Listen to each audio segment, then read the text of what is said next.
This section of the Diablo Range running north and south from Altamont Pass to Corral Hollow is sometimes called the neck of the Diablo Range.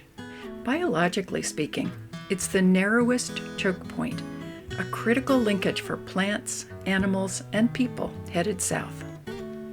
For years, Corral Hollow has been one of the few routes into the northern Diablo Range from the Central Valley.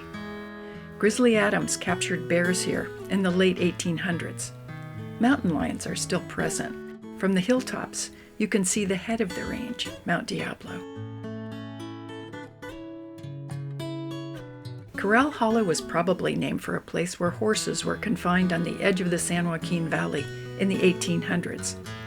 For the Spanish, it was part of an inland route to Los Angeles, El Camino Viejo.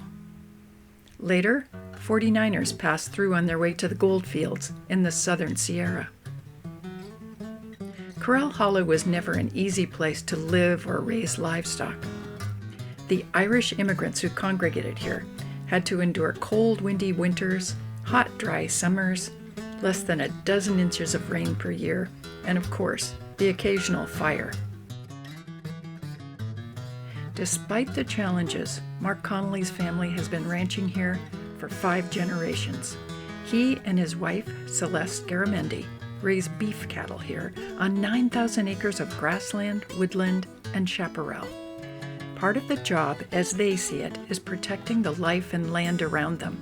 So they fence off ponds, move troughs, and rotate their 300-head Angus herd from field to field to avoid overgrazing. They protect habitat for kit foxes, red-legged frogs, and tiger salamanders through conservation easements. They work with the state to accommodate a herd of Thule elk that roams the property. They've opened their gates to scientists studying golden eagles.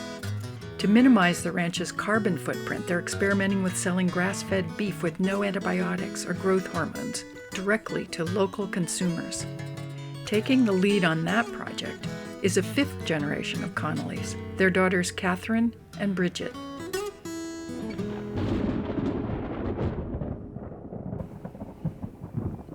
The Seu Fire arrived on August 16, 2020.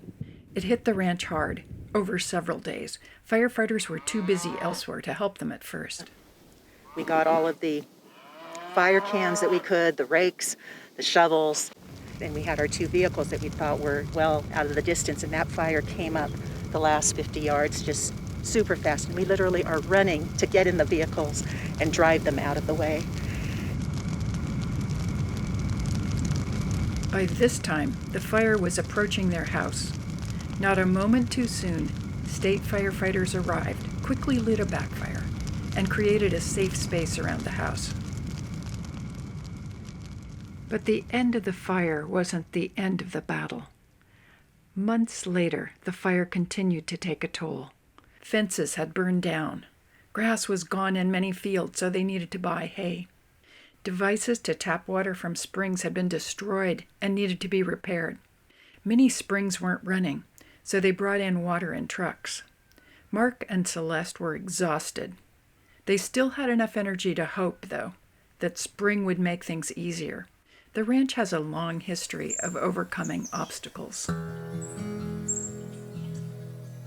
The ranch was homesteaded by my great-grandfather, Patrick Conley, and then Patrick Joseph Conley, his son, and then my father, Robert Conley. And you could not survive 160 acres up here, but if you homesteaded it, then you could sell it to somebody who was going to stay. So it was expanded that way. And then in 1918, railroad heirs started selling off their holdings. And so the people who were around here then were able to purchase those holdings. In the 1930s, there was a statewide shift from sheep to cattle, and that happened here like everywhere else. In the 1920s and 30s, the San Francisco Public Utilities Commission tunneled under the Coast Range and the ranch to carry water from Hetch Hetchy Reservoir in Yosemite to San Francisco.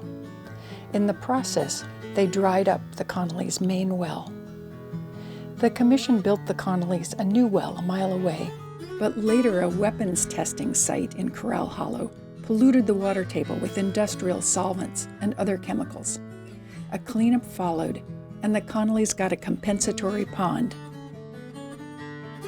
And then we had various Newtown projects. We had Carnegie Newtown, which we had to oppose because that was going to be in our border, and that's now in the Contra Costa Water District Preserve. Blocked that development. We had the Star Wars system, which the Corps of Engineers was going to condemn 5,000 to 6,000 acres for that Star Wars program, which went nowhere. It's a constant battle, constant battle. You spend your life trying to keep it together, operating as a unit. And then there was the ranch's battle with off-highway vehicles. Right next door, Carnegie State Vehicular Recreation Area has been sparking fires, tearing up hillsides and silting waterways and ponds for years.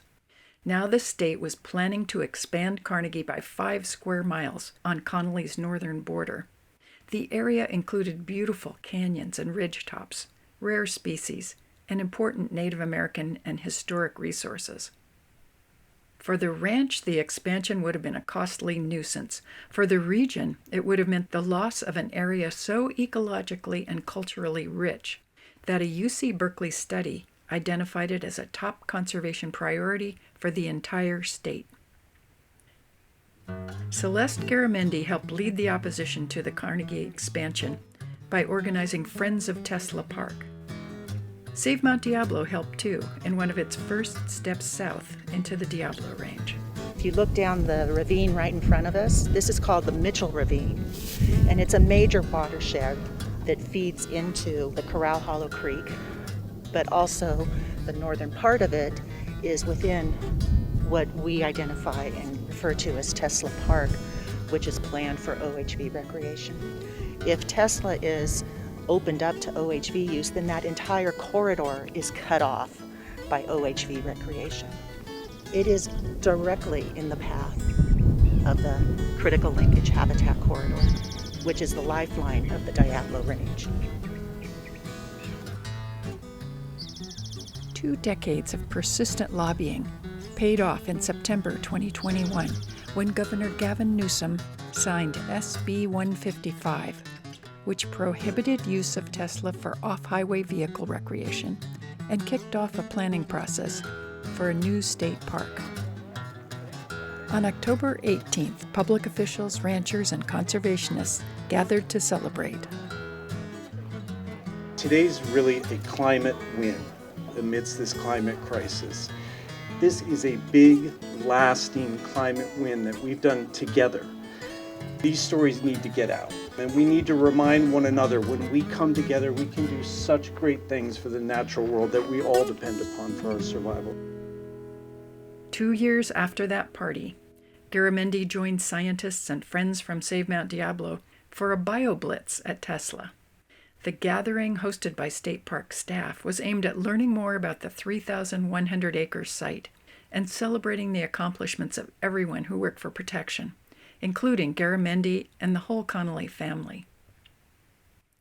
And their decades-long project continues. As we were making this video in the fall of 2023, the Tesla site had no official name and hadn't been open to the public. Garamendi and others were lobbying for a highly protective state reserve classification, and their favored name? Hizmet Warup, or Sacred Earth in the Cheno language of the East Bay Ohlone people.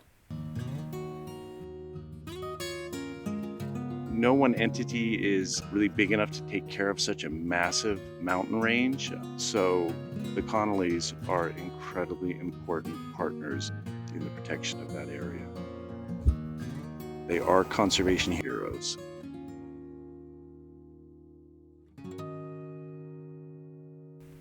People from the Bay Area generally head to the Central Valley over 700-foot Altamont Pass.